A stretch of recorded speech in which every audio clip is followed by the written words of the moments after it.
আসুন বাপজিরা, আমার ভাইরা, আমার মা বোনেরা, আমার মা খালারা, এবার আমার মূল আলোচনায় ঢুকবো। বাবা, আপনাদের সম্মুখে আমি আয়াত তেলাওয়াত করেছিলাম, ইয়া আইয়ুহাল্লাযীনা আমানুত্তাকুল্লাহ, ও ঈমানদার বিশ্বাসীগণ, তোমরা আল্লাহকে ভয় করো আর আজকে সত্যবাদীর সাথী হয়ে যাও। আল্লাহকে কেমন ভয় করতে হবে রে বাবা, একটু মনোযোগ সহকারে শুনলে আপনারা বুঝতে পারবেন। আলোচনা এবার শুরু হচ্ছে, এতক্ষণ টেলার ছিল, এবার আলোচনা আপনারা মনোযোগ সহকারে শুনুন। আর ঠান্ডার রাত বেশি লম্বা চওড়া করা যাবে না, কিন্তু একটু মনোযোগ সহকারে শুনবেন। আবু সালেহ মুসা জঙ্গি রহমাতুল্লাহি তাআলা আলাইহি একজন আল্লাহর ওলি ছিলেন, জবরদস্ত আল্লাহর ওলি। ওনার ঘটনা আপনাদের সম্মুখে আমি শোনাবো যে উনি আল্লাহকে কেমন পরিমাণে ভয় করেছিলেন। এই দেখেন বেরাদার, হযরতে আবু সালেহ মুসা জঙ্গি রহমাতুল্লাহি তাআলা আলাইহি একদিন রাস্তা দিয়ে চলতে আছেন। সময়টা ছিল রমজান মাস। আজকে উনি রোজা অবস্থায় ছিলেন। রোজা অবস্থায় উনি আপনার যেন সফর করতে আছেন। এমন তো অবস্থায় আজকে ইফতারের সময় যেন কাছে এসেছে, আজকে ইফতারের সময় যেন আর বেশি নাই। উনি আপনার চিন্তিত হয়ে গেলেন, টেনশনে পড়ে গেলেন। ওনার থলিতে যেন কোনো খাবার অবশিষ্ট ছিল না, আজকে খাবার কোনো মজুদ ছিল না। আবু সালেহ মুসা জঙ্গি রহমাতুল্লাহি তাআলা আলাইহি উনি আপনার মনে মনে ভাবছেন, আল্লাহ গো, আজকে 3 দিনের রাস্তা আমি চলতে আছি, আমার সাথে কোনো খাবার নাই। ইফতারের সময় যেন কাছে চলে এসেছে। আমি আজকে কি দিয়ে ইফতার করব আমি জানি না। তবু আল্লাহকে বিশ্বাস করে আবু সালেহ মুসা জঙ্গি রহমাতুল্লাহি তাআলা আলাইহি এক কদম 2 কদম করে চলতে আছেন।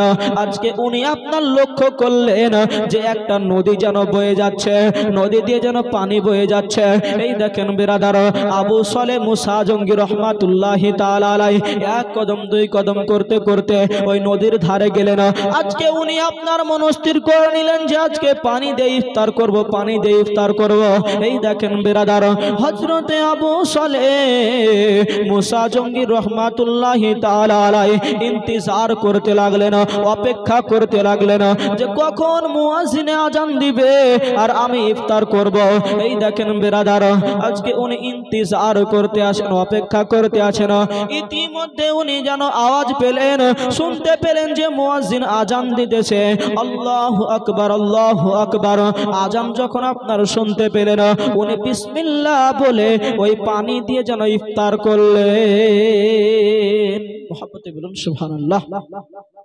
হযরত আবু সালেহ ঘটনা আমি শুরু চালু করে দিয়েছি। প্রথমেই একটু আপনাদেরকে বলি আল্লাহকে কেমন ভয় করতে হবে। হযরত আবু সালেহ মুসা জঙ্গি আল্লাহর একজন জবরদস্ত আল্লাহর ওলি ছিলেন। উনি আপনার রমজান মাস সফর করছেন। তো ওনার সাথে উনি দেখলেন, লক্ষ্য করলেন যে ওনার সাথে আর খাবার নেই, আর ইফতারের সময়ও কাছে এসেছে। তো উনি 1 কদম 2 কদম করে চলছেন আর মনে মনে চিন্তা করছেন, আল্লাহ, আজকে আমি কি দিয়ে ইফতার করব, আমার সাথে তো কোনো খাবার নেই। তো উনি একটা নদী দেখতে পেলেন, ওই নদীর কাছে গেলেন আর মনে মনে চিন্তা করলেন যে আজ পানি দিয়ে ইফতারটা করব। তো ইন্তজার করতে লাগলেন, অপেক্ষা করতে লাগলেন যে আজান দিলেই আমি ইফতার করব। তো কিছুক্ষণ মধ্যেই আপনার উনি শুনতে পেলেন যে আজান দিয়েছে মুয়াজ্জিনে। তো উনি পানি দিয়ে ইফতার করলেন। পানি দিয়ে যখন ইফতার করা সম্পূর্ণ হলো, উনি এবার লক্ষ্য করলেন যে একটি ফল, আপেল, ওই নদী দিয়ে ভেসে যাচ্ছে। তো উনি তো ক্ষুধার্ত অবস্থায় ছিলেন, ওনার সাথে খাবারও ছিল না, পানি পান করলেন। আপনারা যখন রোজা ইফতার করেন তার পূর্বে আমাদের মনটাও এরকম করে যে আল্লাহ কখন আজান দেবে, কখন ইফতার করব, যে করে না বা করে, সকলের মনটাই এরকম করে যে আজান হলে ইফতার করব, সারা দিনের ক্লান্তটা আজকে সারবো। সারাদিন রোজা রেখেছি আল্লাহকে রাজি করার জন্য, আল্লাহকে খুশি করার জন্য, আজকে ইফতার করব, আজকে মনটা আমার তৃপ্তি পাবে, আজকে তারাবির নামাজ পড়ব। তো আবু সালেহ মুসা জঙ্গি রহমাতুল্লাহি তাআলা আলাইহি পানি দিয়ে ইফতার করলেন আর উনি লক্ষ্য করলেন যে একটি ফল যেন ভেসে আসছে। তো উনি কোনো চিন্তা ভাবনা না করে ওই ফলটিকে তুলে বিসমিল্লাহ বলে আপনার খেতে শুরু করলেন। ফলটা কোন কোন কিতাবের মধ্যে লেখা আছে যে ফলটা পুরো খেয়েছিলেন, আবার কোন কোন কিতাবের মধ্যে লেখা আছে যে না, ফলটা অর্ধেক খেয়েছিলেন। সেটা যাই হোক, অর্ধেক খাক আর পুরোই খাক, উনি আপনার খেতে খেতে স্মরণে করলেন, মনে করলেন যে আল্লাহ, আমি কার ফল খাচ্ছি, এটা কোথা থেকে আসলো, এই ফলের মালিকের কাছে তো অনুমতি নিইনি। আজকে আল্লাহ রাব্বুল আলামিন যখন কিয়ামতের দিন আমার হিসাব চাইবে, আমাকে যখন জিজ্ঞেস করবে, ও আবু সালেহ মুসা জঙ্গি রহমাতুল্লাহি তাআলা আলাইহি, তুমি যে ফলটা সেদিন খেয়েছিলে ওই ফলের মালিকের কাছে অনুমতি নিয়েছিলে? তখন আমি কি জবাব দিব? আল্লাহর কাছে কি জবাব দিব? আমি তো আল্লাহর কাছে পাকড়াও হয়ে যাব। না না না, আমাকে এই ফলের মালিকের কাছে যেতে হবে আর আমাকে মাফ নিতে হবে, মাফ নিতে হবে। আসুন বেরাদার, হযরতে আবু সালেহ মুসা জঙ্গি রহমাতুল্লাহি তাআলা আলাইহি আজকে মনের মধ্যে ডর চলে আসলো, ভয় চলে আসলো। ও গো আল্লাহ, আল্লাহ গো, আজকে আমি যে ফলটা আজকে খেলাম এই ফলের মালিকের কাছে তো আমি অনুমতি নিইনি। আজকে কিয়ামতের দিন আমি কি জবাব দিব? আল্লাহ রাব্বুল আলামিন যদি আমাকে পাকড়াও করে নেয়, ধরে নেয়, তখন আমি কি জবাব দিব, কি জবাব দিব? আবু সালেহ মুসা জঙ্গি রহমাতুল্লাহি তাআলা আলাইহি আজকে মনে মনে এই চিন্তা করতে আসে না, আর আজকে আপনার ওনার মনের মধ্যে ভয় চলে আসলো, ডর চলে আসলো। না না না, আমাকে ওই ফলের মালিকের কাছে যেতে হবে আর আজকে মাপ নিতে হবে, মাপ নিতে হবে। আবু সালেহ মুসা জঙ্গি রহমাতুল্লাহি তাআলা আলাইহি এক কদম দুই কদম করে আপনার চলতে শুরু করলেন। ফলটা যেই দিক থেকে আপনার ভেসে আসছিল ওই দিকে যেন আপনার হাঁটতে লাগলেন। এক কদম দুই কদম করে চলে। আজকে কিতাবের মধ্যে পাওয়া যায়, আবু সালেহ মুসা জঙ্গি জীবনী পড়তে গেলে পাওয়া যায়, আবু সালেহ মুসা জঙ্গি এক কদম দুই কদম করে হাঁটতে হাঁটতে একদিন নয়, দুই দিন নয়, 3 দিনের রাস্তা আপনার উনি আপনার হাঁটতে আছেন। 3 দিন পর যেন আপনি উনার লক্ষ্য করলেন। আজকে উনি লক্ষ্য করলেন যে যেই ফলটা উনি আপনার খেয়েছিলেন ওই ফলের মতনই আজকে কিছু ফল ওই নদীর ওপরে যেন আপনার গাছে যেন ঝুলতে আছে, আর কোনো একটা ফল ওই নদী দিয়ে পড়ছে আর ভেসে ভেসে চলে যাচ্ছে। আবু সালেহ মুসা জঙ্গি রহমাতুল্লাহি তাআলা আলাইহির মনে ইয়াকিন হয়ে গেল, বিশ্বাস হয়ে গেল, আল্লাহ আল্লাহ, এই সেই বাগান, যেই বাগান থেকে ফলটা ভেসে যাচ্ছিল, এই বাগানের মধ্যে আমাকে যেতে হবে আর আজকে মাপ নিতে হবে, মাপ নিতে হবে। জি, আবু সালেহ মুসা জঙ্গি রহমাতুল্লাহি তাআলা আলাইহি মনে মনে ভাবছেন, ইয়াকিন হয়ে গেল, ওনার বিশ্বাস হয়ে গেল। 3 দিনের রাস্তা হাঁটার পরে দেখতে পেলেন যে ওই যে ফলটা উনি খেয়েছিলেন ওই ফলের মতনই ফল আজকে নদীর ওপরে কোনো গাছে ধরে আছে, আর ওই ফল যেন আপনার একটা দুটো করে পড়ছে আর পানিতে ভেসে ভেসে চলে যাচ্ছে। তো উনি মনে করলেন, উনার মনে বিশ্বাস হলো এটাই যে এটাই হয়তো সেই ফলের বাগান, যেই বাগান থেকে ফলটা পড়েছিল আর ওই ফল আমি খেয়েছিলাম। এই বাগানে আমাকে যেতে হবে আর বাগানে যাওয়ার পরে আমাকে ওই বাগানের মালিকের কাছে মাপ নিতে হবে। কতটা আল্লাহর ভয়! আমরা কত আপনার মিথ্যে আপনার ফল কত বাগান থেকে পেড়ে খেয়ে নি, কোনো খবর থাকে না, যে থাকে না। তো এই ফল খাওয়ার জন্য দেখেন কতটা আল্লাহর ভয় তাদের মধ্যে ছিল। 3 দিনের রাস্তা হেঁটে এসেছেন, আসার পরে ওই বাগানের মধ্যে প্রবেশ করবেন, তার আগে আল্লাহ আল্লাহ করছেন যে ওগো রব্বুল আলামিন, আজকে এই বাগানের আমি তো প্রবেশ করব, এই বাগানের মালিক আল্লাহ তুমি মুসলমান বানিয়ে। কেন? যদি বাগানের মালিক মুসলমান হয় তাহলে আমার মাপ নিতে একটু সুবিধা হবে, ক্ষমা নিতে একটু সুবিধা হবে, আমাকে ক্ষমা করে দিবে। আসুন বেরাদার, হযরতে আবু সালেহ মুসা জঙ্গি রহমাতুল্লাহি তাআলা আলাইহি মনে মনে চিন্তা করছেন, ওগো রব্বুল আলামিন, ইয়া আকরামাল আকরামিন, আজকে এই বাগানের মালিককে আপনি মুসলমান করিয়ে না, ওই বাগানে যেন আমি প্রবেশ করব আর বাগানের মালিকের কাছে আমি মাপ চেয়ে নেব, মাপ চেয়ে নেব।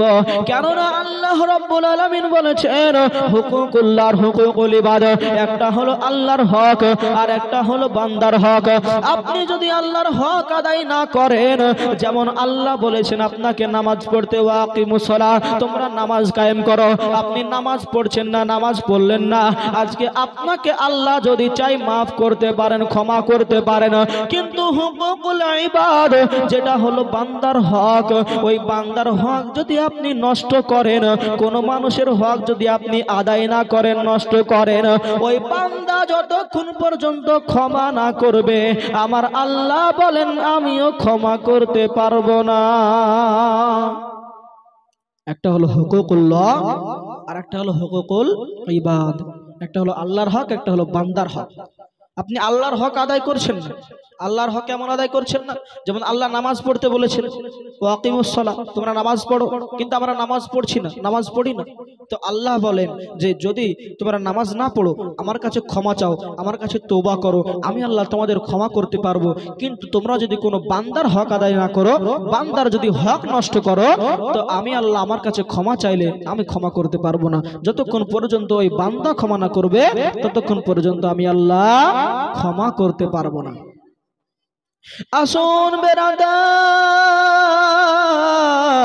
হযরতে আবু সালেহ মুসা জঙ্গি রহমাতুল্লাহি তাআলা আলাইহি আজকে মনে মনে ডর করতে আছেন, ভয় করতে আছেন, আল্লাহ আল্লাহ আজকে কি হবে জানি না।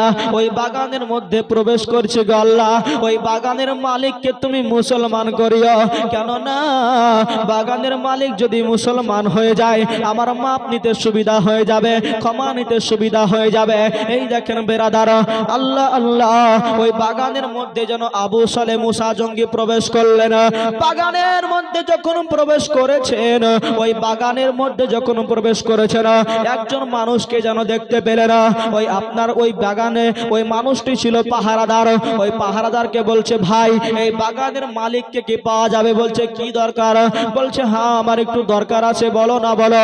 ওই বাগানের মালিককে কোথায় পাওয়া যাবে? ওই বাগানের পাহারাদার বলছে, ওই দেখেন ওই কুড়ে ঘরটা দেখতে পাচ্ছেন? বলে হ্যাঁ হ্যাঁ কুড়ে ঘরটা তো দেখতে পাচ্ছি, ওই কুড়ে ঘরের মধ্যে আমার বাগানের মালিক আছে। আজকে উনি এখন নামাজ পড়তে আছে। বলে হ্যাঁ নামাজ পড়তে আছে। বলে ঠিক আছে। এই দেখেন বেরাদার, আবু সালেহ মুসা জঙ্গি রহমাতুল্লাহি তাআলা আলাইহি এক কদম দুই কদম করতে করতে ওই আপনার ঘরের মধ্যে গেলেন। ঘরের ওখানে যাওয়ার পর ইন্তজার করতে লাগলেন, অপেক্ষা করতে লাগলেন। আজকে উনি যখন নামাজ শেষ করে বাইরে বেরিয়ে আসবে, আমি আজকে ক্ষমাটা চেয়ে নেব, ক্ষমা চেয়ে নেব।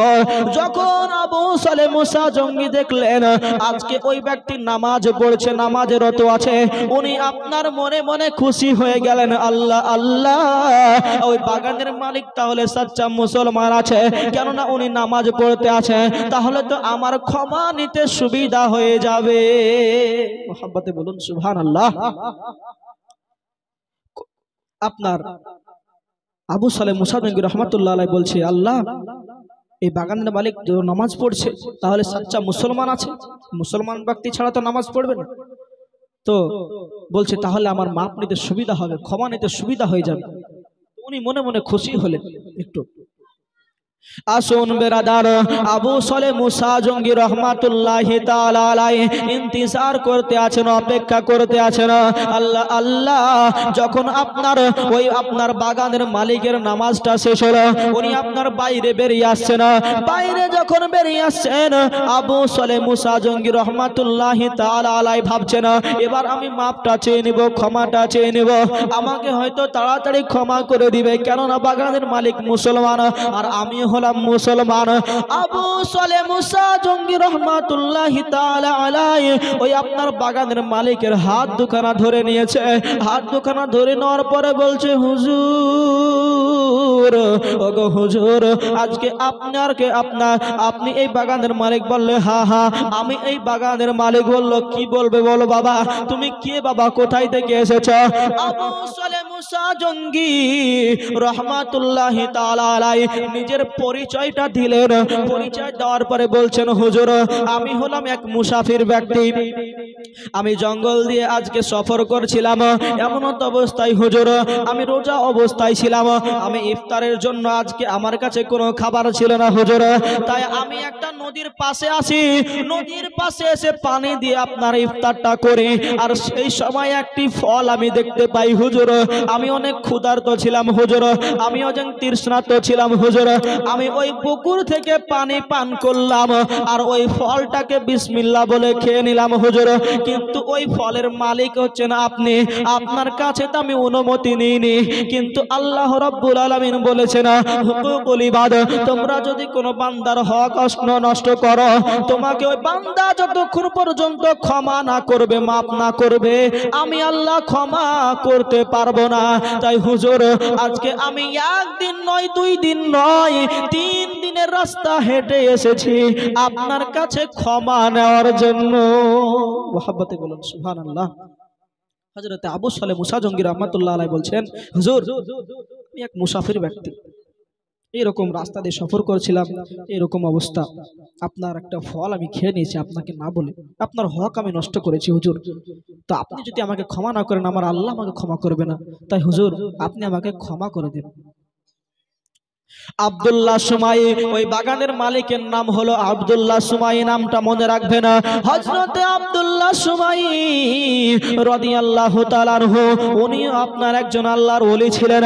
উনি আপনার মনে মনে চিন্তা করতে আছেন, আজকে মনে মনে চিন্তা করছেন, আল্লাহ গো আজকে আমার জীবনে আমি এই রকম ছেলে কোথাও দেখিনি যে আজকে একটি ফল খাওয়ার জন্য, একটি ফল তাও আপনার অর্ধেক খেয়েছে, পুরোটা খায়নি বা পুরোটাই খেয়েছে, যাই হোক আজকে একটি ফল খাওয়ার জন্য আমার কাছে 3 দিনের রাস্তা হেঁটে এসেছে।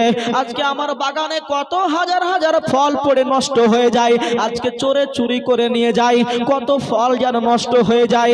আল্লাহ গো এ কেমন নেক সন্তান, এ কতই না ভালো সন্তান যে একটা ফল খাওয়ার জন্য, একটা আপেল খাওয়ার জন্য আমার কাছে মাপ নিতে এসেছে, ক্ষমা নিতে এসেছে। এই সোনার টুকরো ছেলেকে আমি হাত ছাড়া করতে চাই না, একে আমার জামাই বানাতে হবে। মুহাব্বতে বলুন সুবহানাল্লাহ। এইরকম জামাই বানাতে হবে, একে আমার জামাই বানাতে হবে। হে মা বোনেরা, জামাই নেবেন দেখে শুনে, জামাইকে যাচাই করতে শিখুন। কেমন জামাই নিতে হবে, মেয়ের বিবাহ কোথায় দিবেন। এ মুসলমান মা বোনেরা, আপনাদেরকে বলে যেতে চাই, আজকে এই ঘরে, যেই ঘরে বিয়ে দিবেন সেই ঘর আপনি ভালো করে দেখুন যে ওই ঘর, ওই বাড়ির সদস্যরা, ফ্যামিলিরা আজকে সাচ্চা মুসলমান কিনা। আর সাচ্চা মুসলমান শুধু হলে হবে না, তারা নাবির আশিক কিনা, তারা নাবির আশিক কিনা, নাবির মোহাব্বত তাদের অন্তরে আছে কিনা। লামাঝাবি, হাত ঝাড়ুয়া, পা ঝাড়ুয়াদেরকে মেয়েও দিবেন না। আর আপনাদেরকে বলি বাপ, ছেলের বিয়ে ওই রকম মেয়ের বাড়িতে বিয়ে দেবেন না। কেন বলছে মৌলভী সাহেব, এত বড় কথা কেন বললেন? বলে শোনেন, আপনি যদি আজকে কোনো একটা ওয়াহাবির বাড়িতে মেয়ের বিয়ে দেন, সে মেয়েটি আপনার ওয়াহাবিতে পরিণত হবে। কারণ স্বামী যেমন হবে বিবি তেমন হবে, আর বিবি যেমন হবে তার সন্তানও তেমনই হবে, ঠিক কিনা বাবা? এই রকমই হবে।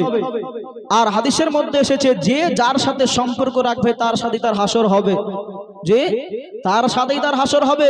তাই তো আল্লাহ কোরআনে বলেছেন, ইয়া আইয়ুহাল্লাযিনা আমানু তাকুল্লাহ ওয়া কুনু মা সাদিকিন। যে আয়াত আপনাদেরকে আমি পড়েছি, আলোচনা করছি, ওয়া কুনু মা সাদিকিন, আর হয়ে যাও সত্যবাদীর সাথে। তো কেন বললেন আল্লাহ? কারণ আপনি যদি দুনিয়াতে সত্যবাদীদের সাথী হন, সত্যবাদীর সাথে চলে, তবে আপনি আপনার হাসর সত্যবাদীর সাথে হবে, তবে আপনার কিয়ামত তার সাথে হবে, নচেত তো হবে না। তো বাপজিরা ভাইরা, আপনাদেরকে অনুরোধ করব যে মেয়ের বিয়ে দেখে শুনে দিবেন, আর ছেলের বিয়েও দেখে শুনে দিবেন। তো ওই আপনার আবু সালেহ মুসা জঙ্গি রহমাতুল্লাহ আলাইহি যখন এই কথা বলেছেন, আপনার আব্দুল্লাহ সুমাই বনের বাগানের মালিক বলছে, আহারে এত সোনার টুকরো ছেলে, এত ভালো ছেলে, তাকে আমি হাতছাড়া করতে চাই না, আমাকে এই ছেলেকে জামাই বানাতে হবে। আমি তো এরকম একটা উপযুক্ত ছেলেই খুঁজছিলাম, কিন্তু আমার মেয়ে তো এখন ছোট, তাহলে কি করা যায়? আব্দুল্লাহ সুমাই আজকে মনে মনে চিন্তা করতে লাগলেন। আজকে উনি মনে মনে চিন্তা করেছেন যে আল্লাহ আল্লাহ, এই আপনার ছেলেকে আমি হাতছাড়া করতে চাই না, হাতছাড়া করতে চাই না। তাই উনি আপনার মনে মনে একটা সিদ্ধান্ত নিয়ে নিলেন যে না না না, এই ছেলে তো হাতছাড়া করা যাবে না, তাহলে আমাকে কি করতে হবে? আব্দুল্লাহ সুমাই মনে মনে একটা সিদ্ধান্ত নিলেন, এই ছেলেকে তো হাতছাড়া করা যাবে না, যাবে না। তাই উনি আপনার কি বলছে দেখুন। আপনার আবু সালেহ মুসা জঙ্গি রাহমাতুল্লাহি তাআলা আলাইহি বলছেন, ওগো হুজুর, আমাকে আপনি মাফ করে দিন, ক্ষমা করে দিন। আর আপনি যদি ক্ষমা না করেন, আমার আল্লাহ আমাকে ক্ষমা করবে না। তাই হুজুর, আমাকে আপনি ক্ষমা করে দেন, ক্ষমা করে দেন। আব্দুল্লাহ সুমাই বলছে, বাবা তুমি ক্ষমা চাও, মাফ চাও? বলে হ্যাঁ হ্যাঁ হুজুর, আমি ক্ষমা চাই, মাফ চাই, আপনি ক্ষমা করে দিন। আব্দুল্লাহ সুমাই বলছে, বাবা তোমাকে আমি ক্ষমা করতে পারি, মাফ করতে পারি একটা শর্তে। একটা শর্তে তোমাকে মাফ করতে পারি। বলল বাবা কি? হুজুর কি শর্ত বলে না? ওই আপনার আব্দুল্লাহ সময় বলছে বাবা তোমাকে আমার এই বাগানে 12 বছর দেখাশোনা করতে হবে, 12 বছর গোলামি করতে হবে। তুমি যদি 12 বছর গোলামি করো আমি তোমাকে মাফ করে দিব। ক বছর বাবা? 12 বছর। একটি ফল আপেল, জীবনী পড়তে গেলে পাওয়া যায়, ফলটি সেব বলা হতো উর্দুতে, সেব, বাংলাতে যাকে আমরা বলি আপেল। একটা আপেল ফল খাওয়ার জন্য 3 দিন রাস্তা উনি হেঁটে এসেছেন মাপ নেওয়ার জন্য। তো তারপরে আব্দুল্লাহ সময় কি বলছে যে বাবা তোমাকে মাফ করতে পারি কিন্তু একটা শর্তে। বললো কি শর্ত? বললো তোমাকে এই বাগানে 12 বছর থাকতে হবে, 12 বছর তোমাকে আমার এই বাগানের দেখাশোনা করতে হবে, বাগানের গোলামি করতে হবে। উদ্দেশ্য তো একটা ছিল। 12 বছর কেন বললেন শুনবেন, সব শুনতে পাবেন ইনশাআল্লাহ, শোনাবো আপনাদেরকে। তার আগে আপনাদেরকে বলি যে আপনারা বসে আছেন খুব সুন্দর লাগছে, তবে একটা কথা বলবো যে বসে আছেন আলোচনা শুনবেন কিন্তু বাপ নিজের আমলটা সঠিক রাখবেন। কারণ এখানে বসে জালসা শুনছেন, বক্তব্য শুনছেন, এটা কিন্তু সওয়াবের কাজ। হাদিসের মধ্যে এসেছে একজন আলেমকে দেখাও নাকি, তার বক্তব্য শোনাও নাকি। এই যে আপনাদের স্টেজে বসে আছেন আপনাদের গ্রামের ইমাম সাহেব, মাওলানা সাহেব, ওনাদেরকে দেখছেন, আমি আলোচনা করছি আমাকে দেখছেন এবং আলোচনা করছে, এগুলো শুনছেন, এতে সব আছে কিনা বাপ? জি অবশ্যই সব আছে, নেকি আছে। কারণ হাদিসের মধ্যে বলা হয়েছে যেখানে আল্লাহ আল্লাহ রসুলের আলোচনা করা হয় সেই জায়গাটার জায়গা হয়ে থাকে না। ভাবেন না যে এটা মানিকচক, যে মানিকচক আপনার সাঁওতালপাড়া না কি বলছে, যাই হোক। তো এখানে এটা ওই জায়গার হয়ে নাই বাপ, যতক্ষণ আলোচনা চলবে এটা জান্নাতুল বাগিচা বলা হয়েছে, বলেন সুবহানাল্লাহ। তো যতক্ষণ এখানে বসে থাকবেন ততক্ষণ সব আছে। আমরা সব নিতে চাই তো, জি রাগ করছেন নাকি বাপ? আলোচনা করব তো, জি আলোচনা তো করবো অবশ্যই। তবে একটা কথা বুঝতে পারলেন, এক মাতাল মদখোর ব্যক্তি রাস্তা দিয়ে আসছে, তো ওই রাস্তা দিয়ে ইমাম সাহেব যাচ্ছে। দেখুন এখনকার মানুষরা আলেমদেরকে কেমন পরীক্ষা করে, একটু দেখুন, একটু শোনাই আপনাদেরকে। তো এক মাতাল মদ খেয়ে রাস্তা দিয়ে যাচ্ছে, আর ওই দিক থেকে মাওলানা সাহেব রাস্তা দিয়ে আসছে হেঁটে। তো ওই মাতালের কাছে যখন মদ করবে আপনার মৌলভী সাহেব এসেছে, তো ওই মাতাল মৌলভী সাহেবের হাত ধরে বলছে মৌলভী সাহেব দাঁড়ান। কি হলো গো? রাস্তা আটকাচ্ছে, কোন আমি একটা কাজে যাচ্ছি, আমার একটা ইমার্জেন্সি কাজ আছে, একটু ছাড়ো।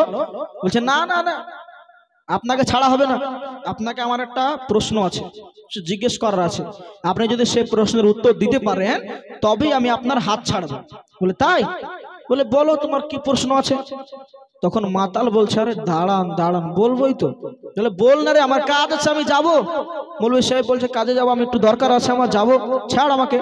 তখন মাতাল বলছে যে না না মৌলভী সাহেব আপনাকে ছাড়া হবে না, কি প্রশ্ন আছে? তো মাতাল বলছে হুজুর মৌলভী সাহেব বলো। আচ্ছা বলেন তো মৌলভী সাহেব, আপনি তো বহু কিতাব পড়েছেন, আপনি তো বড় মৌলভী। মাতাল তো কিছু বুঝে না, তখন বলছে হ্যাঁ আমি তো মৌলভী, পাস করেছি, পড়াশোনা করেছি, তো বলো না তোমার কি প্রশ্ন আছে, কি প্রশ্ন আছে বলো।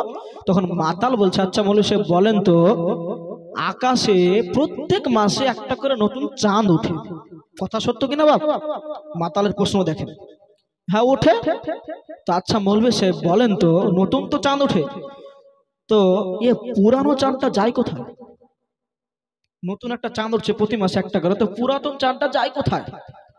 যে আর পুরাতন আছে তার নতুন আছে, কোন জিনিস আপনি নতুন কিনলেন সেই জিনিসটা পুরাতন হবে তো হবে, তো তখন নতুন জিনিস আপনার আসছে তো পুরাতন জিনিসটা যাবে। তো মাতাল বলছে হুজুর প্রত্যেক মাসে একটা করে নতুন চাঁদ ওঠে, তো পুরাতন চাঁদটা যায় কোথায়? মৌলভী সাহেব তো অবাক, বলছে আরে আল্লাহ, আমি 10 বছর পড়াশোনা করেছি, ফিকার কিতাব পড়েছি, হাদিস পড়েছি, উসুলে সাসি পড়েছি, কাফিয়াতুন নহু পড়েছি, শারহ তাহজিব পড়েছি, কোন কিতাবের মধ্যে এরকম প্রশ্ন পাইনি। পেয়েছেন নাকি মৌলভী সাহেব? কোথাও পাওয়া যায়নি। মাতালের প্রশ্ন, মাতালের তো কোনো বই লাগে না পড়তে। মৌলভী সাহেব তো অবাক হয়ে গেছে, রে এ তো মাতালের পালাটা আমি পড়ে গেছি। তখন বলছে শোনেন ভাই আপনি আমাকে এখন ছাড়েন, আপনার উত্তর আমি একটু পরে এসে দিচ্ছি। বলে না না না ছাড়া হবে না, আপনি প্রশ্নের উত্তর দিবেন তারপরে আপনাকে ছাড়বো। তখন ওই দিক থেকে আর একটা মাতাল আসছে, আর এক মাতাল মদ খেয়ে আসছে। তখন বলছে এই মাতাল, তুই মদ খেয়ে মৌলভী সাহেবের হাত ধরে মাতালামি করছিস কেন? কিন্তু ও যে মদ খেয়েছে ওটা আর বলছে না, ও একটা মদ খোর, ও মাতাল। বলছে মৌলভী সাহেবের হাত ধরে মাতালামি করছিস কেন, তুই হাত ছাড়। বলে তুই চুপচাপ থাক। বলে কেন চুপচাপ থাকবো, তুই মৌলভী সাহেবের হাত ধরে টানাটানি করছিস, মৌলভী সাহেবের দরকারে যাচ্ছে, ছাড়। বলছে না না ছাড়া হবে না, মৌলভী সাহেবকে আমি একটা প্রশ্ন করেছি, আমার প্রশ্নের উত্তর না দেওয়া পর্যন্ত আমি তাকে ছাড়বো না। বলে তাই? বলে কি প্রশ্ন করেছিস বল আমাকে। তখন ওই মাতালকে বলছে যে শোন, প্রত্যেক মাসে আকাশে একটা নতুন চাঁদ ওঠে, তো পুরাতন চাঁদটা যায় কোথায়? তখন এই মাতাল বলছে ও এই প্রশ্ন, তা আমাকে বল, আমি দিছি। বলে বল তাহলে তুই।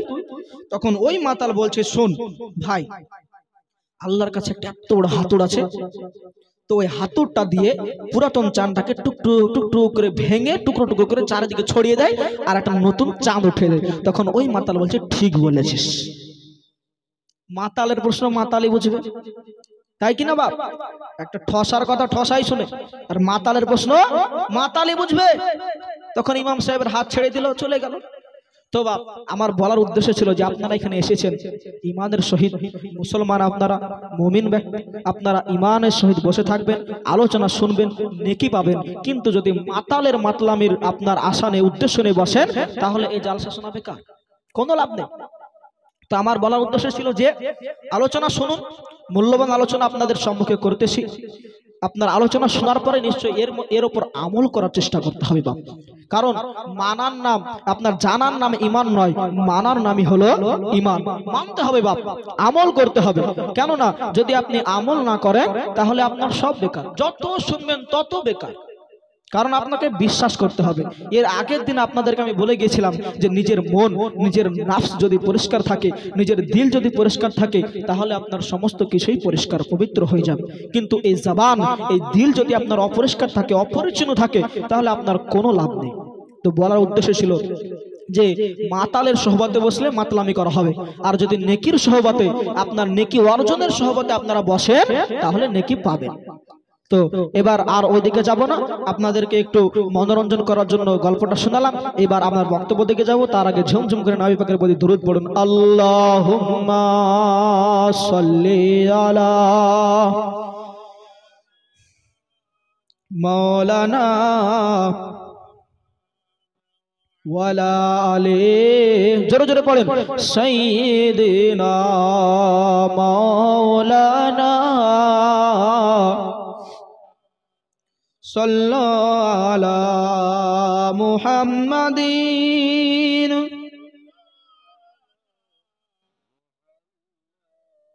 हरदम ज़बान से निकालो पाक नामे मोहम्मद, हरदम ज़बान शाफियाना মুহাম্মদ সাল্লাল্লাহু তাআলা আলাইহি ওয়াসাল্লাম। আসুন বাপজিরা, আমার ভাইরা, আমার মা বোনেরা, আমার মা খালারা, একটু মনোযোগ সহকারে শুনুন। হযরতে আব্দুল্লাহ সুমাই আজকে বলতেছে, বাবা তুমি যদি মাপ নিতে চাও, ক্ষমা নিতে চাও, তোমাকে আমার বাগানে 12 বছর দেখাশোনা করতে হবে, 12 বছর থাকতে হবে। বলল আপনার আব্দুল্লাহ সুমাই যখন এই কথা বলেছেন, আবু সালে মুসা জঙ্গি রহমাতুল্লাহি তাআলা আলাইহি আজকে আপনার মনে মনে ভাবছে না, ওগো আল্লাহ, ইয়া রব্বুল আলামিন, ইয়া আকরামাল আকরামিন, আজকে আমি একটা ফল খেয়েছিলাম গো আল্লাহ, যে ফলটা আমি বাগানের মালিককে না বলে খেয়েছিলাম, সেই জন্য আমি 3 দিনের রাস্তা আজকে হেঁটে এসেছি মাপ নেওয়ার জন্য। আল্লাহ গো, ওই বাগানের মালিক এখন আমাকে বলছে যে এই বাগানে 12 বছর থাকতে হবে, যদি 12 বছর আমি থাকতে পারি, দেখাশোনা করতে পারি, তবে আমাকে মাফ করবে, ক্ষমা করবে। এই দেখেন বেরাদার, তাদের মনের মধ্যে আল্লাহর ভয় কতটা ছিল, মনের মধ্যে আল্লাহর কতটা ভয় ছিল দেখুন। আবু সালে মুসা জঙ্গি রহমাতুল্লাহি তাআলা আলাইহি ডাক দিয়ে বলেন, ওগো বাগানের মালিক আব্দুল্লাহ সুমাই, আমি তো 12 বছর কেন, সারা জীবন গোলামি করব তবুও ভালো, কিন্তু আমাকে মাপ নিতেই হবে, ক্ষমা নিতেই হবে, ক্ষমা নিতেই হবে। কতটা আল্লাহর ভয় দেখুন। আব্দুল্লাহ সুমাই বলছে ঠিক আছে বাবা, তুমি তাহলে তোমার কাজে লেগে যাও, এই বাগানের তুমি দেখাশোনা করতে লাগো, এই বাগান তুমি আজকে আজকে গোলামি করতে লাগো। এই দেখেন বেরাদার, ওই আপনার আব্দুল্লাহ সুমাই যখন বলে চলে গেলেন, আবু সালে মুসা জঙ্গি রহমাতুল্লাহি তাআলা আলাইহি আপনার একদিন দুই দিন তিন দিন করে এইভাবে যেন আপনার কাটাতে আরম্ভ করলেন। যখন আপনার কাটাতে আপনার আরম্ভ করলেন, এইভাবে এক বছর চলে যায়, 2 বছর চলে যায়, 3 বছর চলে যায়, দেখতে দেখতে 12টি বছর যেন কেটে যায়। 12 বছর কেটে গেল। আজকে এই বাগানের দেখাশোনা করতে আছে, বাগানের দেখাশোনা করছে আছে। 12 বছর যখন হয়ে গেল, ওনার আপনার মনে খুশি আসলো। আজকে মনের মধ্যে আপনার ভেবে নিলেন যে আল্লাহ আল্লাহ, আজকে 12 বছর পূরণ হয়ে যাবে, আমি তো আজকে ক্ষমা পেয়ে নিব, মাফ পেয়ে নিব, আমি আমার বাড়ির দিকে যেতে পারবো। এই দেখেন বেরাদার, এবার কি হয় দেখুন। আব্দুল্লাহ সুমাই 12 বছর পরে বাগানে আসছেন, আসার পরে বলছে বাবা আজকে তো তোমার 12 বছর পূরণ হয়ে গেল। বললো হ্যাঁ আমার 12 বছর পূরণ হয়ে গেল, এবার আমি আজকে ছুটি পেয়ে যাব, মাফ পেয়ে যাব, মাফ পেয়ে যাব। আব্দুল্লাহ সুমাই বলছে হ্যাঁ হ্যাঁ তুমি তো ছুটি পেয়ে যাবে, মাফ পেয়ে যাবে, তা তো ঠিকই, কিন্তু বাবা তোমার কাছে আমার একটি আরজি আছে, একটা আশা আছে। বললে হুজুর আপনার কি আশা আছে বলুন, আপনি আমার থেকে কি চান বলুন। এই দেখেন বেরাদার, আব্দুল্লাহ সুমাই বলছে বাবা ওগো বাবা তুমি 12 বছর এই বাগানে দেখাশোনা করেছো। বললে হ্যাঁ আমি 12 বছর দেখাশোনা করছি, আমার কাজের মধ্যে কোনো খুঁত নাই। আজকে আপনার বাড়ি থেকে যেই খাবারটা আসতো ওই খাবার আমি খাওয়া দাওয়া করেছি, আমি আমার ইবাদত করেছি, আপনার বাগানের দেখাশোনা করেছি হুজুর। আব্দুল্লাহ সুমাই বলছে বাবা তা তো আমি জানি তুমি সব কিছুই করেছো, কিন্তু বাবা তোমার কাছে আমার একটা আশা আছে, একটা চাওয়া আছে। বললে কি আছে বলুন হুজুর। আব্দুল্লাহ সুমাই বলছে বাবা তুমি তো বাগানে 12 বছর থেকে আছো। বললে হ্যাঁ আমি 12 বছর থেকে আছি, এই বাগান তো তুমি দেখাশোনা করছো। বললো হ্যাঁ আমি বাগান ঠিক মতোই দেখাশোনা করি, কোনো অসুবিধা নাই। বলছে বাবা তাহলে তোমার তো এটাও জানা আছে যে কোন গাছের ফলটা কেমন, কোনটা মিঠা কোনটা টক, এটা তো তোমার জানা আছে। বললে হুজুর না না না, আজকে উনি মনে মনে চিন্তা করেছেন আল্লাহ আল্লাহ আজকে 12 বছর বাগানে আছি ঠিকই, একটা ফল খাওয়ার জন্য আমি মাপ নিতে এসেছি, আজকে 12 বছর দেখাশোনা করতে আছি, কিন্তু আমি তো আজ পর্যন্ত কোনো গাছের ফল চেখে দেখিনি, কোনো গাছের ফল তো আমি খেয়ে দেখিনি, কোন গাছের ফলটা মিষ্টি আর কোন গাছের ফলটা তিতা, কোন গাছের ফলটা টক, এটা তো আমি খেয়ে দেখিনি। উনি আপনার মনে মনে কথা বলছেন।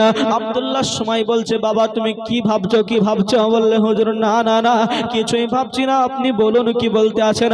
বলছে বাবা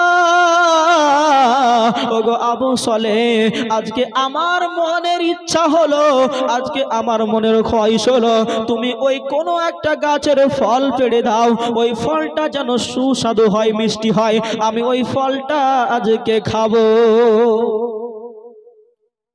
আব্দুল্লাহ সুমাই বলছে বাবা তুমি তো 12 বছর বাগানে আছো, তোমার তো নিশ্চয় এটা জানা আছে কোন গাছের ফলটা কেমন, ক্ষুধা লাগলে হয়তো তুমি ফল খেয়েছো, কিন্তু আবু সালে মুসা জঙ্গি তো আপনার একটা ফল খাওয়ার জন্য মাপ নিতে এসেছে, সেই মাপ নেওয়ার জন্য তাকে 12 বছরের শাস্তি দেওয়া হয়েছে, আর সে কি বলে তার বাগানের ফল খাবে। উনি আপনার মনে মনে এটা ভাবছেন, কিন্তু আমাদের মতো যদি সাধারণ পাবলিক হতো, সাধারণ মানুষকে যদি আপনার বাগানে আপনি দেখাশোনা করতে রাখেন, তিনি যে 1000 ফল খাবে তার ঠিক নয়, ঠিক না বাপ? তো উনি আপনার মনে মনে ভাবছেন যে আল্লাহ আমি তো বাগানের কোন গাছের ফল খেয়ে দেখিনি, কোনটা মিষ্টি কোনটা টক, তো কিভাবে আমি কোন গাছের ফল তিনাকে দিব। আসুন বেরাদার, আবু সালে মুসা জঙ্গি রহমাতুল্লাহি তাআলা আলাইহি মনে মনে চিন্তা করেছেন আল্লাহ আল্লাহ আল্লাহু আকবার কবীরা। এই দেখেন বেরাদার উনি আপনার মনে মনে যখন চিন্তা করেছেন যে আল্লাহ আমি কোন ফলটা পেড়ে দিব, আজকে কোন ফলটা মিঠা হবে, কোন ফলটা টক হবে আমি তো জানি না। এই দেখেন বেরাদার আবু সালে মুসা জঙ্গি রহমাতুল্লাহি তাআলা আলাইহি মনে মনে এই কথা ভাবছেন, আর ওইদিকে আব্দুল্লাহ সুমাই বলছেন, ওগো রব্বুল আলামিন, ইয়া আকরামাল আকরামিন, মাবুদ গো, আমি তোমার বান্দা, আমি তোমার ইবাদত করেছি, কোনোদিন নামাজ ছাড়িনি। ওগো আল্লাহ, আমার মনের তামান্না, মনের ইচ্ছা তো তুমি জানো আল্লাহ, আমি কি কারণে তাকে এতদিন বাগানে রেখেছি আর আমি কি চাইছি আল্লাহ তুমি এটাও জানো।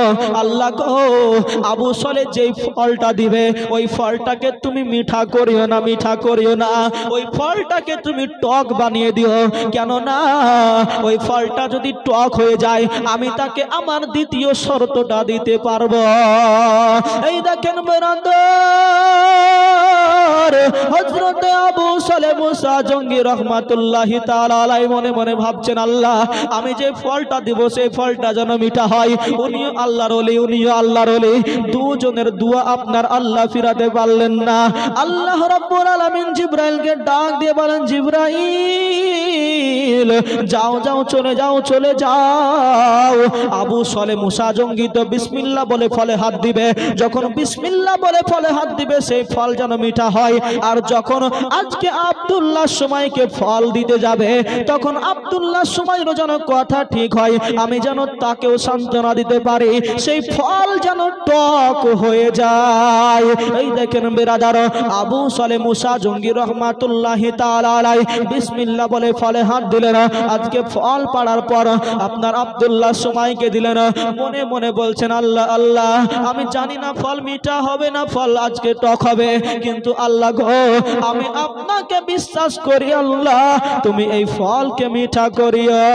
আর আব্দুল্লাহ সুমাই বলছে, আল্লাহ ফল যেন মিঠা না হয়, টক হয়, কেননা আমি তাকে আমার জামাতা বানাবো, এটা আমার উদ্দেশ্য, আমার মনের তামান্না আল্লাহ তুমি জানো, মনের ইচ্ছা তুমি জানো গো আল্লাহ। আল্লাহ গো, ওই ফল যেন টক হয়ে যায়। আব্দুল্লাহ সুমাইর দোয়া আল্লাহ কবুল করলেন। ওই ফলটা যখন আব্দুল্লাহ সুমাইকে দেওয়া হলো, ওই ফল যেন আব্দুল্লাহ সুমাই খেয়ে দেখছে না, ফলের মধ্যে যেন কোনো স্বাদ নেই রে বাবা, কোনো আপনার মিষ্টি নেই, স্বাদ নেই, ফলটা যেন টক হয়ে গেছে। এই দেখেন বেরাদার, আব্দুল্লাহ সুমাই বলছে, হা হা হা, আল্লাহ তাআলা আমার মর্যাদা রেখেছে না, আমার সম্মান রেখেছে না। এই দেখেন বিরাদার, এবার বলছে, বাবা ও আবু সালেহ, তুমিও এবার ফলটা খেয়ে দেখো, ফলের মধ্যে কি আছে দেখো। আবু সালেহ মুসা জঙ্গি রহমাতুল্লাহি তাআলা আলাইহি বলছেন, ফলটা যখন খেয়ে দেখলেন ওই ফলের মধ্যে যেন কোনো স্বাদ নেই, কোনো মিঠা নেই, ফলটা যেন টক লাগছে, তিতা লাগছে। যখন আপনার ফল তিতা লেগেছে, টক লেগেছে, আবু সালেহ মুসা জঙ্গি রহমাতুল্লাহি তাআলা আলাইহি উনি আপনার মনে মনে ভেবে নিলেন যে এবার আমার আর মাফ হবে না, কেন ফল তো টক। আল্লাহ আল্লাহ, এবার কি হচ্ছে দেখুন। আব্দুল্লাহ সুমাই বলছে, বাবা আবু সালেহ, তুমি তো বাগানে 12 বছর হাঁটো, তুমি 12 বছরের মধ্যে কি কোন গাছের ফল কি খেয়ে দেখো রে, কোন গাছের ফলটা মিঠা আর কোন গাছের ফলটা তিতা? আবু সালেহ মুসা জঙ্গি বলছে, হুজুর, আল্লাহর কসম হুজুর, আমি 12 বছর বাগানে আছি ঠিকই, কিন্তু হুজুর এই বাগানের একটি গাছের ফল আমি চেখে দেখিনি। বলেন সুবহানাল্লাহ। 12 বছর আছি হুজুর, কিন্তু হুজুর আমি এই গাছে কোন গাছের ফল আমি চেখে দেখিনি। আব্দুল্লাহ সুমাই বলছে, বাবা তুমি তো চেখে দেখোনি, মানলাম, ঠিক আছে, কিন্তু তোমাকে আমার আরেকটা শর্ত পূরণ করতে হবে, তবে আমি তোমাকে মাফ করব। আবু সালেহ মুসা জঙ্গি বলছে, কেন হুজুর, আপনি তো বলেছিলেন 12 বছর যদি দেখাশোনা করি আপনার বাগানের, তবে আপনি আমাকে মাফ করে দিবেন, ক্ষমা করে দিবেন, কিন্তু আবার কেন এখন শর্ত দিচ্ছেন? আব্দুল্লাহ সুমাই বলছে, বাবা তোমাকে আমার আরো একটি শর্ত পূরণ করতে হবে। তুমি যদি সেই শর্ত পূরণ করে দাও আমি তোমাকে ক্ষমা করে দিব, মাফ করে দিব। আবু সালেহ মুসা জঙ্গি রহমাতুল্লাহি তাআলা আলাইহি বলছেন, ওগো আল্লাহ রব্বুল আলামিন, আমি আজকে একটি ফল খাওয়ার কারণে এই 12 বছর বাগানে আছি। আজকে 3 দিনের রাস্তা হেঁটে এসেছিলাম মাপ নিতে, আমি তবুও মাপ পেলাম না, মাপ পেলাম না। এখন আমাকে আরো একটি শর্ত পূরণ করতে হবে। তাও কি শর্ত দেখুন। আব্দুল্লাহ সুমাই বলছে, বাবা ওগো বাবা, আমার দ্বিতীয় শর্তটি হলো তোমাকে আমার মেয়েকে বিবাহ করতে হবে। বললে কিভাবে কিভাবে? বলছে শোনো শোনো, তোমার মেয়েকে আমার বিবাহ করতে হবে। বলল না না না, আমি কেন বিবাহ করব? বলল শোনো, তুমি যদি মাপ নিতে চাও তোমাকে বিবাহ করতে হবে, কিন্তু শোনো গো বাবা, আমার মেয়ের মধ্যে 5টি বড় বড় দোষ আছে। বলল কি দোষ আছে বলে না? বলছে আমার মেয়ে অন্ধ, আমার মেয়ে চোখে দেখতে পাই না, আমার মেয়ে কানা, আমার মেয়ে আজকে কানে শুনতে পায় না, আমার মেয়ে আজকে আপনার খোড়া চলাফেরা করতে পারে না, আমার মেয়ে দেখতে কালো, আমার মেয়ে কথা বলতে পারে না। 5টা দোষ আমার মেয়ের মধ্যে। আমার মেয়ে কালো, আমার মেয়ে চোখে দেখতে পায় না, আমার মেয়ে কানে শুনতে পায় না, আমার মেয়ে কথা বলতে পারে না, আর আমার মেয়ে দেখতে কালো। এই 5টা দোষ আমার মেয়ের মধ্যে আছে। আমার মেয়েকে তোমাকে বিবাহ করতে হবে। আবু সালেহ মুসা জঙ্গি রহমাতুল্লাহি তাআলা আলাইহি মনে মনে চিন্তা করেছেন, আল্লাহ গো, আজকে আমি একটা ফল খাওয়ার জন্য এই বাগানে 12 বছর ধরে গোলামি করছি, 12 বছর থেকে আমি এই বাগানকে দেখাশোনা করছি। আজকে 3 দিনের রাস্তা আমি হেঁটে এসেছিলাম, আজকে আমার তবুও মাফ হলো না, মাফ হলো না। এখন আমাকে একটা মেয়েকে বিবাহ করতে হবে, যে মেয়ে আজকে দেখতে পাই না, যে মেয়ে আজকে চলাফেরা করতে পারে না, যে মেয়ে কথা বলতে পারে না, যে মেয়ে দেখতে কালো, আমাকে এমন মেয়েকে বিবাহ করতে হবে। এই দেখেন বেরাদার, কিন্তু আপনার আব্দুল্লাহ সুমাই বলেছেন যে না না, তুমি যদি বিয়ে না করো তবে আমি তোমাকে মাফ করতে পারবো না। আবু সালেহ মুসা জঙ্গি রহমাতুল্লাহি তাআলা আলাইহির মনের মধ্যে আল্লাহর ভয় কতটা ছিল দেখুন, আল্লাহকে কতটা ভয় করেছিলেন দেখুন। উনি আপনার মনে মনে চিন্তা করেছেন, আমার যাই হয়ে যাক না কেন আমাকে তো মাপ নিতে হবে, কেননা যদি আমি মাপ না পাই আমার আল্লাহ আমাকে মাফ করবে না, আর আল্লাহ যদি মাফ না করে আমার জান্নাতে যাওয়াও হবে না। হবে না কি বাপ? কোনোদিনও হবে না। আপনার যদি ক্ষমা না হয়, কারণ আল্লাহ বলেছেন হুকুকুল ইবাদ, বান্দার হক যদি তোমরা নষ্ট করো, বান্দা যতক্ষণ পর্যন্ত ক্ষমা না করবে আমি আল্লাহ ক্ষমা করতে পারবো না, পারবো না। এই দেখেন বেরাদার, এবার আবু সালেহ মুসা জঙ্গি রহমাতুল্লাহি তাআলা আলাইহি বলছেন, হুজুর ঠিক আছে ঠিক আছে, আমি আপনার মেয়েকে বিবাহ করতে রাজি আছি, তবে হুজুর মেয়েকে বিবাহ করব ঠিক আছে, কিন্তু মেয়ের বিবাহ হয়ে গেলে আপনি আমাকে ক্ষমা করে দিবেন। বললে ঠিক আছে ঠিক আছে, এটাই তো তোমার শেষ পরীক্ষা, আমি কি সত্যি করে, আমি সত্যি ঠিক করেছি না ভুল করেছি, এবার তো তোমার পরীক্ষা নিব গো আবু সালেহ। এই দেখেন বেরাদার, আপনার আব্দুল্লাহ সুমাই বলছে ঠিক আছে বাবা, আমি তাহলে বিবাহের বন্দোবস্ত করছি। বললে ঠিক আছে হুজুর, আপনি বিবাহের বন্দোবস্ত করুন, বিবাহের ব্যবস্থা করুন। এই দেখেন বেরাদার, আব্দুল্লাহ সুমাই আপনার চলে গেলেন, বাড়িতে যাওয়ার পরে বিবাহের আপনার ব্যবস্থা করতে লাগলেন। এই দেখেন বিবাহ যেন সম্পন্ন হলো। একটু সংক্ষেপে বলি বাবা, আপনার বিবাহ যখন সম্পন্ন হয়ে গেল, আব্দুল্লাহ সুমাই আপনার ওই ঘরের বাইরে দাঁড়িয়ে আছেন। আবু সালেহ মুসা জঙ্গিকে বলছে, বাবা ওই দেখো তোমার ঘর, ওই ঘরের মধ্যে তোমার স্ত্রী আজকে তোমার জন্য অপেক্ষা করেছে, ইন্তজার করছে, যাও যাও তুমি চলে যাও, ওই ঘরের মধ্যেই তোমার বিবি আমার মেয়ে আছে। কিন্তু এই দিকে বাবা আব্দুল্লাহ সুমাই আপনার মনে মনে ভাবছেন, এবার তোমার হলো আসল পরীক্ষা বাবা, তুমি যদি এই পরীক্ষায় পাস করো আমি তোমার ঈমান সত্যি ঠিক আছে কিনা এবার আমি বুঝতে পারবো। কেননা উনি ওনার মেয়ের বিবরণ যেগুলো দিয়েছিলেন সেগুলো ছিল ভুল, সেগুলো ছিল ভুল। আপনার মেয়ে যে বিবরণ দিয়েছিলেন ওগুলো ছিল ভুল। আপনার যদি আবু সালেহ মুসা জঙ্গি সঠিক ইমানদার ব্যক্তি হয় তবে সে ঘরে কিছুতেই থাকবে না, বাইরে চলে আসবে। এই দেখেন বেরাদার, আব্দুল্লাহর সময় যেমনটা ভাবলেন, আবু সালে মুসা জঙ্গি রহমাতুল্লাহি তাআলা আলাইহি ওই ঘরের মধ্যে প্রবেশ করছেন। যখন ঘরের মধ্যে প্রবেশ করছেন, উনি দেখতে পেলেন ঘর যেন নূরের আলোয় আলোকিত হয়ে আছে। আজকে ঘর যেন আলোতে জ্বলজ্বল করছে। আর আপনার একজন মেয়ে বসে আছে, ওই মেয়েটি যেন চাঁদের আলোর চেয়ে সুন্দর। আর যখনই আপনার ঘরে প্রবেশ করছেন, ওই মেয়েটি যেন তাকে সালাম দিতেছেন, আসসালামু আলাইকুম। বলেন তো বাপ, যদি আপনাকে কোনো ব্যক্তি বলে যে আমার মেয়েকে বিবাহ করতে হবে, আমার মেয়ের মধ্যে 5টা দোষ আছে, কথা বলতে পারে না, দেখতে কালো, কানে কালা, আর যদি আপনি সেই সময় আপনার স্ত্রীর কাছে যান আর আপনার স্ত্রী যে আপনাকে সালাম দেয়, আপনি আশ্চর্য হবেন না বাপ? আশ্চর্য হবেন তো? তো আবু সালে মুসা জঙ্গি রহমাতুল্লাহ আলাইহি কি করছে দেখুন।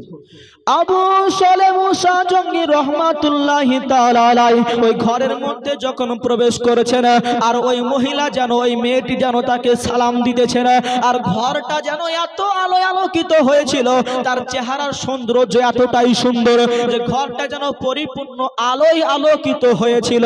যখনই আপনার সালাম দিয়েছেন, আবু সালে যেন দৌড়ে ঘর থেকে বেরিয়ে চলে আসছেন। আর আপনার সামনেই ছিল আব্দুল্লাহ সময়, ওনাকে বলছে, বাবা ও হুজুর, এতো তো আমার বিবি নয়। বলছে, কেন গো?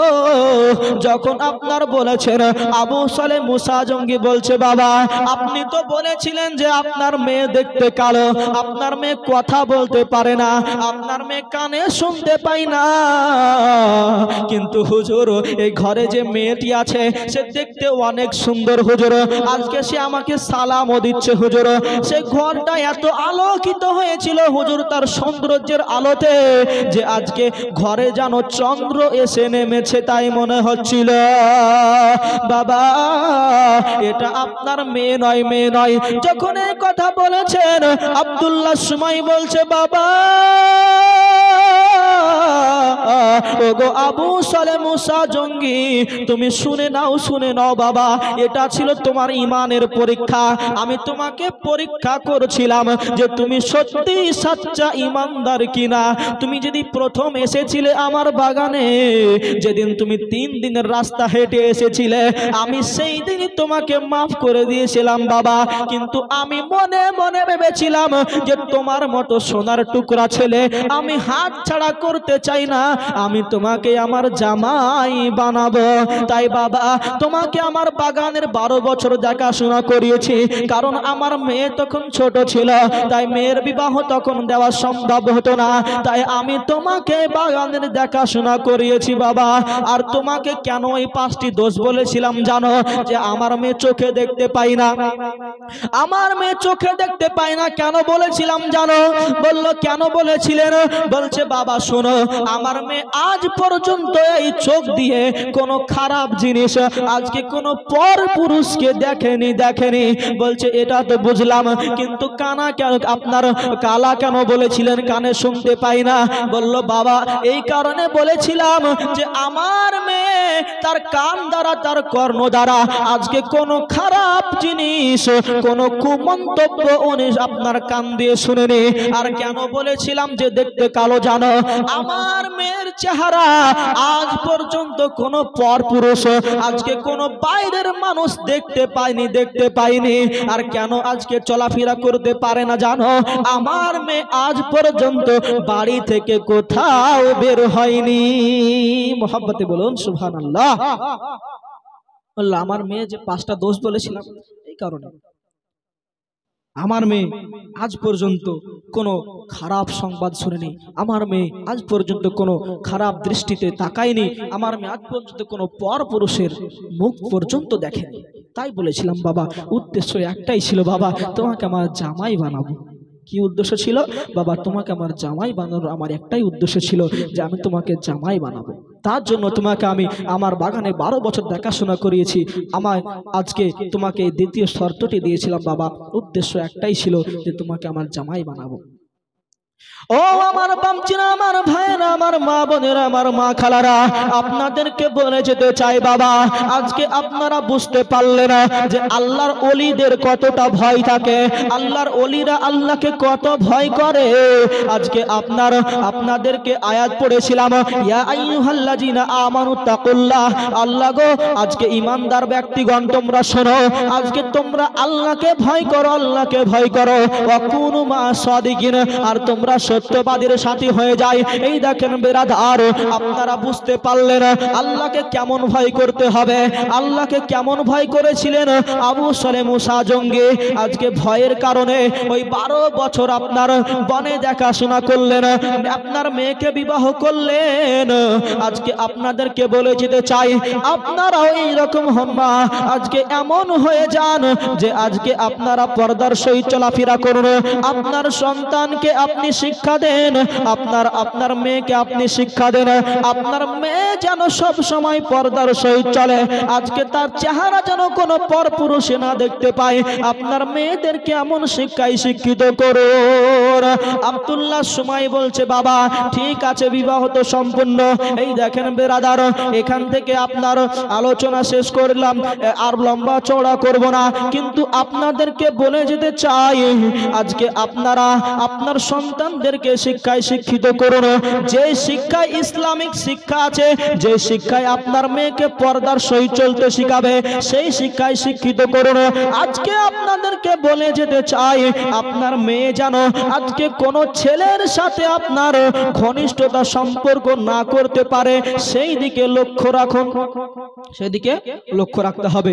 বিরাদারান ইসলাম, আবু সালে মুসা জঙ্গি রহমাতুল্লাহ আলাইহির একটা এখানে কথা আছে, ওনারা বিয়ে করেছিলেন ঠিকই, আর ওনার স্ত্রী যিনি হয়েছিলেন মানে আব্দুল্লাহ সময়ের মেয়ে, ওনার নাম ছিল উম্মুল খায়ের মা ফাতেমা, নাম মনে রাখবেন, উম্মুল খায়ের মা ফাতেমা। ওনারা আপনার স্বামী স্ত্রী হলেন। আপনার আব্দুল্লাহ সময় বললেন ওনার ছেলেকে, ওই আপনার আবু সালে মুসা জঙ্গি রহমাতুল্লাহ আলাইহিকে, বাবা তোমাকে যেগুলো বলেছিলাম, যে বিবরণ দিয়েছিলাম, সম্পূর্ণটাই ছিল আপনার, তোমাকে আমার আশা ছিল একটাই, যে তোমাকে আমার জামাই বানাবো। বাবা তুমি দুঃখ করিও না, রাগ করিও না, আশা একটাই ছিল, উদ্দেশ্য একটাই ছিল, তোমাকে জামাই বানাবো। তো তাই তোমাকে আমি জামাই হিসেবে পেয়েছি, আমি ধন্য হয়েছি বাবা। এবার তোমরা তোমাদের সংসার জীবন আরম্ভ করো। কিন্তু বাবা এখানে জীবনে পড়তে গেলে পাওয়া যায়, আবু সালে মুসা জঙ্গি রহমাতুল্লাহ আলাই তিনারা বিবির সাথে 60 বছর মিলন করেন। কত বছর বাপ? 60 বছর। তারপরেই মিলন হয়েছিল। আর তিনার গর্ভ থেকে যে সন্তান এসেছিল, আপনারা সকলের নাম শুনেছেন, তিনার নাম হলো গৌসে পাক বড় পীর আব্দুল কাদের জিলানী গিলানী রহমাতুল্লাহ তাআলা আলাইহি। আবু সালে মুসা জঙ্গির পুত্র হযরতে বড় পীর আব্দুল কাদের জিলানী গিলানী রহমাতুল্লাহ তাআলা আলাইহি, উনার উম্মুল খায়ের মা ফাতেমার গর্ভ থেকেই উনি জন্মগ্রহণ করেছিলেন। তো জীবনে করতে গেলে অনেক সময় লাগে, আপনার বহু সময়ের দরকার আছে। কিন্তু শীতের রাত, সময় অনেক হয়ে গেছে, ঘড়ি তো অনেক বলছে, তো তার জন্য সময় সংক্ষিপ্ত আলোচনা করলাম, বেশি লম্বা চড়া করব না। ইনশাল্লাহ আবার যদি কোনদিন আপনার সাথে দেখা হয় তখন আলোচনা হবে। তাই